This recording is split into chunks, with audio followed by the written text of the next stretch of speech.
Votre invité à présent dans la grande interview en direct sur Boursorama, c'est Sophie Boissard. Bonjour. Bonjour David Jaco. Merci d'être avec nous sur Boursorama, directrice générale des maisons de retraite et du groupe Clariane. Il faut rappeler les chiffres. Clariane, c'est 1200 établissements en Europe. Je ne sais pas si mes chiffres sont encore bons. C'est 1200 établissements en Europe, c'est 63 000 salariés. Oui, ça j'ai aussi. 270 en France, un petit peu moins, non? En France, c'est 500 structures, à la fois des maisons de retraite médicalisées, mais aussi beaucoup de cliniques et d'établissements de soins spécialisés, soins de suite. Cumuler les deux, vous avez raison. Et puis ce sont 250 agences de services à domicile, petits-fils. Et puis ce sont aussi des maisons partagées. Et des patients, 900 000 patients. Et puis c'est presque 1 million de personnes accompagnées l'année dernière, en effet. Bon, est-ce que vous estimez avoir réussi à sortir Clariane, ex-Korian, de sa crise financière et d'avoir réussi à restaurer son image? Est-ce que voilà, vous avez réussi le redressement? Il est encore en cours, il n'est pas terminé? Alors beaucoup de choses à dire. Effectivement, en 2023, le groupe Clariane a engagé un gros travail de renforcement de son bilan. C'était la conséquence d'abord de l'énorme inflation de 2022. Nous sommes une activité régulée et finalement nous subissons l'inflation plutôt que nous la maîtrisons. Et puis les taux d'intérêt sont brutalement augmentés. Et donc il a vraiment fallu renforcer le bilan. 1,5 milliard de plans avec une augmentation de capital menée à bien l'année dernière de 300 millions. Un plan de cession, donc on a vraiment recentré le groupe sur ces 3 grands segments d'activité. Le global. Et aujourd'hui, je pense qu'on a fait une grosse partie de ce plan. L'augmentation de capital est faite, on a fait 60% de notre programme de cession et je pense que d'ici la fin de l'année, on aura vraiment tenu la feuille de route. Et puis globalement, ce qu'on voit, c'est que l'activité aujourd'hui a vraiment retrouvé un rythme et un volume normal. Et puis surtout les besoins d'accompagnement sont immenses et on vraiment s'attache à y répondre tous les jours dans chacune de nos structures. Donc vous dites mission accomplie? Je dis jamais mission accomplie, je dis qu'on a une mission globalement qui est de prendre soin de l'humanité de chacun dans les moments de fragilité. C'est notre mission, celle qu'on a inscrite dans nos statuts il y a 2 ans lorsqu'on est devenu entreprise à mission. Et je crois que cette responsabilité-là, ce service essentiel de soins, de prévention, d'accompagnement jusqu'au bout, on s'efforce chacun et chacune dans le groupe de la porter. Et c'est pour moi en fait le seul et unique moteur. Et c'est à cette aune-là que je juge de notre utilité commune. Korian devient Clariane en 2023? Alors, Korian... Il fallait vraiment changer de nom, c'est Alors, on n'a pas changé de nom. Nous avons en fait 3 familles d'activités. Les maisons de retraite médicalisées, c'est Korian. Les cliniques et les services de santé spécialisés, c'est Inicea. Et l'accompagnement à domicile, c'est Petit-Fils ou AGV. Et en fait, ce qu'on a fait en 2023, c'est qu'on a donné un nom de famille commun à ces activités. Clariane. On a donné un nom à la maison mère, Clariane, qui est aussi finalement la signature commune de notre mission et des engagements qui vont avec. Bon, et le chiffre d'affaires, il faut en parler au premier trimestre, il est en hausse de 5%. Je me suis dit, c'est l'activité ou c'est aussi les hausses de tarifs qui ont servi de locomotive?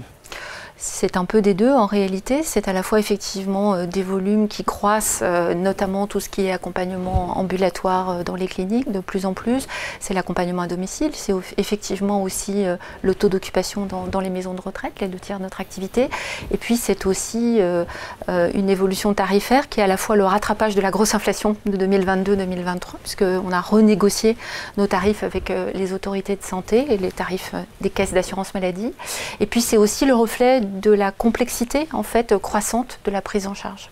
Bon, très bien. Et si on regarde le taux d'occupation, c'est important ça, de vos maisons de retraite, il est remonté, j'ai vu au global, alors c'est 90,4%, c'est pas en France, c'est moins. Est-ce que ce taux se redresse? J'imagine que oui. Voilà, quel signal vous est envoyé par vos clients quelque part? Est-ce qu'il y a des objectifs de taux d'occupation, sachant que la France est un petit peu en dessous? Oui, en réalité, on a retrouvé aujourd'hui le taux d'occupation d'avant le Covid, en moyenne dans l'ensemble de nos géographies. Ce que l'on voit, c'est que l'activité de maison de retraite au cours des 5 dernières années s'est très structurellement modifiée.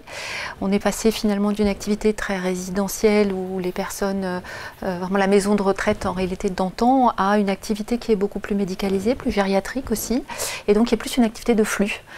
Finalement, on n'a jamais accueilli autant de personnes en fait dans nos structures mais on les accueille parfois dans le cadre de séjours d'aval après l'hôpital, de relais pour les aidants, et donc il y a beaucoup plus finalement de flux autour d'une maison de retraite comme un petit hôpital en réalité. Et je pense que structurellement, c'est le rôle que jouent nos maisons de retraite. Et c'est vrai en France, mais c'est vrai dans tous les pays de l'Union. Les gens restent plus longtemps à domicile, et ça c'est vraiment une très bonne nouvelle, c'est ce qu'on souhaite tous. Les solutions d'accompagnement à domicile ont beaucoup cru, mais dans un certain nombre de cas de figure, en particulier lorsqu'il y a des troubles cognitifs, lorsque l'aidant n'est pas lui-même suffisamment en forme pour accompagner, ou aussi pour le relayer, elles sont aujourd'hui vraiment le lieu de permanence de soins gériatriques, alors que la médecine de ville, c'est vrai en France, mais c'est pas vrai qu'en France, a de plus en plus de mal à faire face en fait à ces besoins croissants. Donc notre rôle s'est modifié. On est vraiment un rôle de permanence de soins pour les personnes donc on y entre plus et une fragiles. fois pour toutes dans une maison de retraite. On y fait des séjours donc temporaires post-hospitalisation. On y entre plus tard, Ouais. on y entre avec un besoin vraiment de soins spécialisés, infirmiers, médicaux, rééducation aussi. Et puis selon les cas de figure, on va y rester définitivement. Là c'est vraiment, et ça concerne aujourd'hui encore la moitié ou 70% des résidents, donc qui sont vraiment installés à demeure, c'est leur maison. Mais il y a dans chacune de nos structures des entrées et des sorties qui sont vraiment liées à ce rôle de permanence. Aujourd'hui. Et il y en a beaucoup plus aujourd'hui qu'il y en avait il y a 5 ans. C'est vraiment la modification s'est faite au cours des 5 dernières années. Je reviens à ma question sur le taux d'occupation, 90,4% dans l'ensemble du groupe. En France, c'est moins, on est à combien? En France, on est un peu en dessous de 90, 88, entre 88 et 89%. Et c'est satisfaisant ou... Encore une fois, l'enjeu majeur pour nous, c'est vraiment de faire en sorte que nos maisons soient le mieux utilisées possible. C'est important parce qu'on a des coûts fixes élevés, c'est aussi important parce qu'il y a des besoins, mais aussi dans ce taux d'occupation, il faut prendre en compte les chambres doubles. Aujourd'hui, les chambres doubles sont moins occupées qu'elles ne l'étaient avant parce que justement le besoin de calme et de confort s'est modifié. Il faut prendre or 12% aujourd'hui de notre capacité installée en France sont encore des chambres doubles. On a beaucoup transformé, mais on n'est pas allé au bout de cette transformation. Et il faut prendre encore une fois en compte ces allers et retours qui se sont renforcés. Sophie Boissard, sur la partie financière, vous avez réussi l'an dernier à diviser par 2 votre perte à 55 millions d'euros. Est-ce que 2025, c'est le retour, l'année du retour dans le vert? Alors l'année dernière, ce qu'il faut dire, c'est qu'en réalité, ça a été une année bénéficiaire si on prend en compte en fait les activités. Non, si on prend en compte en fait les activités conservées, en fait, les activités, le régime de croisière, la perte est liée effectivement au programme de cession. Donc, mais on est revenu dans le vert opérationnel. Et puis directionnellement, on ne donne pas aujourd'hui de guidance sur le résultat net, mais ce que l'on peut dire, c'est que le plan qui est en cours et qui est en bonne voie d'exécution vise à redresser nos marges qui ont été effectivement... Donc 2025 ou 2026 ? En tout cas, ce que je peux dire, c'est qu'on a un objectif de redressement de nos marges d'environ 1%, 1,5% d'ici 2026 et globalement une activité profitable et une activité avec des fortes perspectives de développement compte tenu, encore une fois, des besoins sous-jacents. Ouais. S'agissant des personnels soignants, comment vous avez fait pour faire face? On sait qu'il y a des pénuries de personnel. Alors structurellement, quand on regarde les besoins en France et en Europe, il faudrait doubler le nombre de professionnels soignants formés chaque année. Il faudrait doubler le nombre d'infirmiers, le nombre de rééducateurs, le nombre d'aides-soignants. Si on veut maintenir un rapport entre la population à accompagner, à soigner et le nombre de professionnels soignants, le temps soignant disponible. On voit bien aujourd'hui que les structures publiques de formation ont du mal à faire face. Donc qu'est-ce qu'on a fait? Et ça c'est en fait un travail engagé déjà il y a 5 ans. On s'est doté de notre propre université dans chacun de nos pays.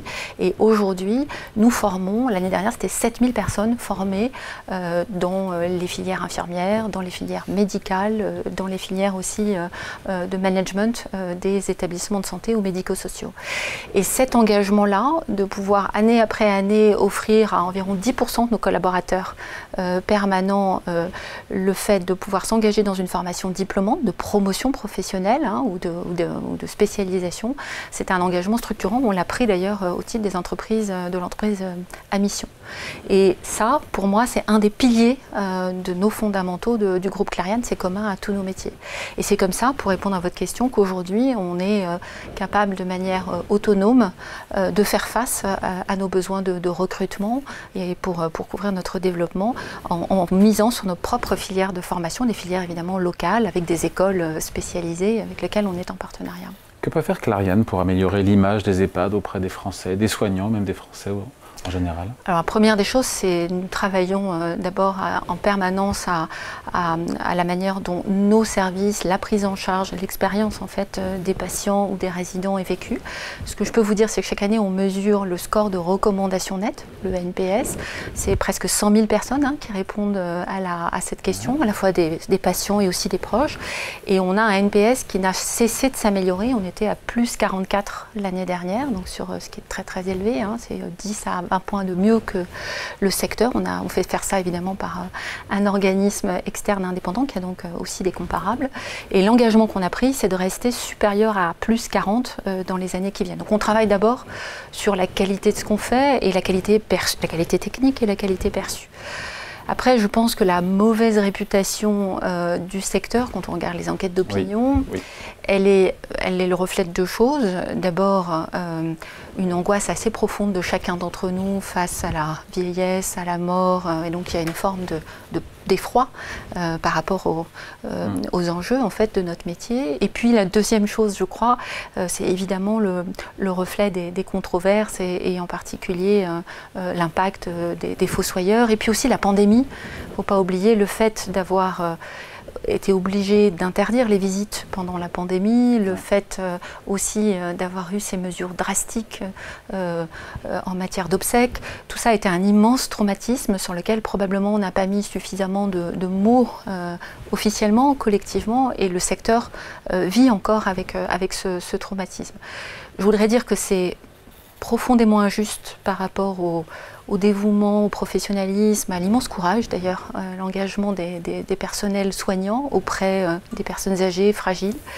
Et je voudrais dire aussi que heureusement, ceux qui sont finalement amenés à recourir à ces structures sont la plupart du temps très reconnaissants et réalisent tout ce qui se passe en fait dans ces structures. Sophie Boissard, il faut qu'on parle aussi évidemment du désendettement de Clariane. Clariane se désendette, il y a un plan, il vous restait fin 2024 3,4 milliards d'euros de dette, je parle sous votre contrôle. Oui. La dette, ça reste un point d'attention dans ce dossier Clariane, même si vous réalisez des cessions d'actifs, évidemment, comme prévu. On a une feuille de route extrêmement claire. L'objectif d'ici fin 2026, c'est de ramener cette dette financière nette en dessous de 3 milliards. On a fait déjà, on était à 3,8 milliards l'année en 2023. On s'est désendetté de 400 millions en 2024, la moitié du chemin. Et donc on avance sur notre plan. Notre plan est extrêmement clair. Structurellement, alors on s'est vraiment recentré sur nos activités cœur, les maisons de retraite médicalisées, ces activités médicales spécialisées de prévention et d'accompagnement des patients chroniques, et puis des activités de prise en charge à domicile. Ce qu'on a fait ces 2 dernières années, ça a été de vendre des activités qui sont, sur lesquelles on n'a pas forcément la taille critique, soit sur le plan géographique, soit sur le plan de la spécialisation. On a vendu par exemple nos réseaux d'hospitalisation à domicile en France. On avait une offre réseau, mais qui n'était pas forcément avec une taille suffisante pour nous permettre vraiment d'accompagner et de continuer le développement de ces activités. Donc on va continuer ces sessions ciblées de telle sorte. On a fait en 2024 pour 506 millions d'euros de cessions brutes. Là, à la fin du premier trimestre, on avait fait 100 millions supplémentaires et donc on va réaliser les 400 derniers millions là, dans les mois qui viennent pour avoir bouclé l'exercice d'ici au 31 décembre. Et tout ça nous permettra de ramener notre levier, puisque c'est finalement moins la dette en valeur absolue qui compte que le rapport entre la dette et l'EBITDA. Tout ça pour ramener notre levier en deçà de 5 fois et puis directionnellement plus bas encore. Et l'objectif qu'on s'est fixé, qu'on a indiqué, c'est en deçà de 5 fois à fin 2026, c'est-à-dire l'année prochaine. Clariane, c'est 135% de hausse du cours de bourse sur un an, mais c'est toujours 70% de baisse sur 3 ans. Comment vous qualifiez déjà ce parcours boursier? Écoutez, je crois que compte tenu, encore une fois, des difficultés du secteur et du plan de refinancement annoncé, notre cours de bourse est descendu il y a un peu plus d'1 an extrêmement bas. Je dirais, les derniers développements matérialisent simplement le fait que nous exécutons notre plan de renforcement de la structure financière et sur le plan opérationnel, l'entreprise va bien et je dirais déroule son plan. La valorisation actuelle reste très significativement inférieure au plus haut qu'on a connu avant Covid. Et je pense c'est un objectif de retrouver absolument. Enfin, franchement, je pense qu'il faut reprendre les choses dans l'ordre. L'objectif de l'entreprise, c'est d'avoir une activité pérenne, profitable pour tout le monde, d'abord pour le bénéfice de ses patients, des communautés qu'on accompagne, et puis évidemment profitable aussi d'un point de vue du modèle d'affaires et des investisseurs. Et je pense que structurellement, notre secteur, les investisseurs réalisent aujourd'hui à quel point notre secteur est absolument incontournable pour faire face aux besoins, à quel point on a besoin d'opérateurs fiables et qui ont la taille critique pour répondre à ces besoins qui vont croître dans les 2 prochaines décennies et pour répondre aussi aux besoins d'investissement dans les infrastructures sociales. Et donc je pense qu'aujourd'hui, les derniers développements boursiers montrent en réalité un regain de confiance et aussi de perception des enjeux critiques de notre secteur d'infrastructure sociale. Que dites-vous aux actionnaires qui nous écoutent et qui sont là depuis longtemps, qui ont des actions Korian ou Clariane depuis longtemps? Vous leur dites quoi? D'abord, je leur dis que leur accompagnement et leur confiance est absolument majeur. Je leur dis qu'ils ont raison de faire confiance à Clariane, à sa communauté, et que en tant que management, en tant que directrice générale, j'ai vraiment à cœur de tenir cette route d'une création de valeur partagée pour les patients, pour les collaborateurs et bien sûr pour les investisseurs et les actionnaires. Sophie Boissard, vous avez connu les années de croissance faste, vous avez essuyé les tempêtes. Clariane, on le sait, a été secouée, on le rappelle, coup sur coup par cette pandémie de Covid-19, par les remous du livre, vous l'avez dit, les fossoyeurs sur le concurrent Orpea.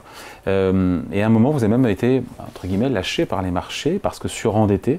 Est-ce qu'au pire de la crise, vous avez eu peur pour la pérennité, pour l'existence du groupe?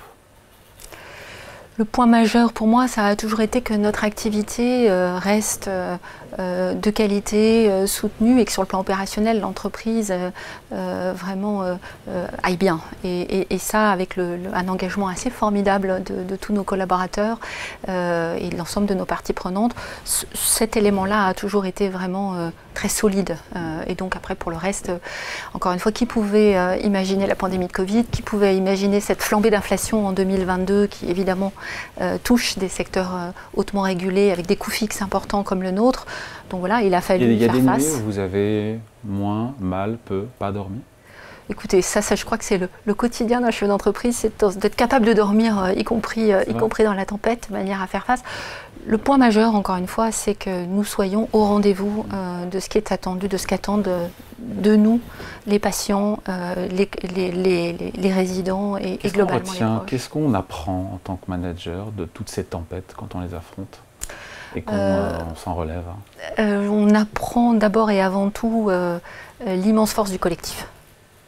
En fait, une entreprise, c'est d'abord avant tout une communauté d'hommes et de femmes qui croient dans un projet, qui croient dans une mission et qui, du coup, nourris, soutenus par ça, sont prêts à aller à faire des miracles. Et c'est exactement, je crois, ce qu'on a démontré les uns les autres ces dernières années. Et donc, ce que j'ai appris de ça, c'est beaucoup de reconnaissance. Vous êtes assuré d'être à la tête de Clariane jusqu'en 2029.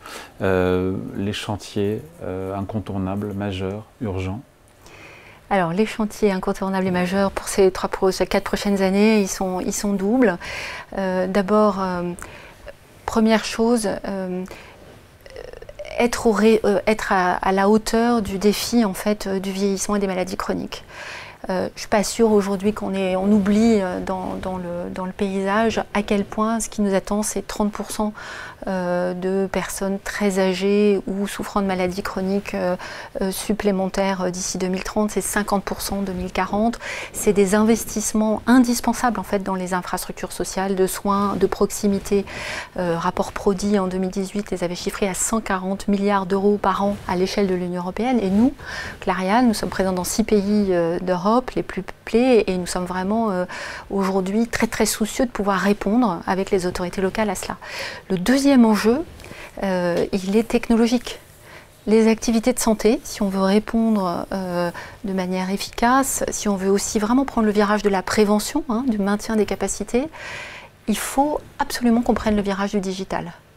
Et là-dessus, notre secteur des services de santé est encore extrêmement en retard. Et nous, chez Clariane, ça fait maintenant plusieurs années, on a vraiment une équipe dédiée. On travaille avec d'ailleurs les meilleurs aujourd'hui experts en fait du digital, de l'intelligence artificielle, pour vraiment arriver à déployer dans chacune de nos structures une infrastructure, un usage des données qui permettent aux soignants de regagner du temps, d'être plus pertinents, de pouvoir percevoir plus tôt les signaux faibles et de prendre vraiment ce virage, cette révolution du digital. Et moi, j'ai vraiment pour moi, dans les 5 ans qui viennent, deux éléments phares. Être au rendez-vous des gérosciences, évidemment les sciences qui vont permettre de prévenir, de retarder les effets du vieillissement, finalement de prévenir les situations de dépendance. C'est ça notre enjeu, c'est à ça qu'on contribue. Et utiliser complètement le potentiel absolument incroyable du digital dans les activités de services de santé. Et ça, je pense vraiment que chez Clariane, on peut le faire. C'est de l'investissement, ça.